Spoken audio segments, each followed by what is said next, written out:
నీకెవరిపైన doubt ఉందా? Doubt లేదు sir, కన్ఫర్మ్గా చెప్తున్నాను. దేవుడే మా బావని చంపేశాడు. నాకు ఏ మంచి జరగకూడదని ఆ దేవుడే చేశాడు. అందుకని దేవుని లోపలేస్తామా?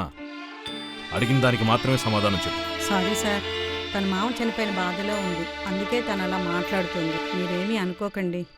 మా అబ్బాయికి ఎవరూ శత్రువులు లేరు. గాంధీకి కూడా శత్రువులు లేరు. కాల్చి చంపలేదా? మచ్చా, నేరుగా వెళ్తే చేను వెనకాల తోట. ఆ తోట నుండి వెళ్తుంటే తొప్పల దగ్గర ఒక పెద్ద పంపు సెట్. ఆ పంపు సెట్టా? ఆ పంపు సెట్ దగ్గర డిక్కడెక్కడుండు. ఎంత హాయి ఈ రైడు, ఎంత మధురం ఈ గాలి, ముందుకెళ్ళుతుండగా మంచి వాసన. మా ఆయన ఎప్పుడు కూడా ఇలా మోటార్ సైకిల్ మీద తీసుకెళ్ళనే లేదు. ఇలా మీతో మోటార్ సైకిల్ మీద వస్తుంటే ఎంత ఆనందంగా ఉందో. మీ రుణం ఈ జన్మకు తీర్చుకోలేను. చూసావు మామా, పాప మొదట్లో ఒప్పుకోలేదు, ఇప్పుడు బాగా ఎమోషనల్ అయిపోతుంది. రాత్రి వరకు ఈ ఎమోషన్ అలానే మెయింటైన్ చేయి పాప, బాగా ఉంటుంది.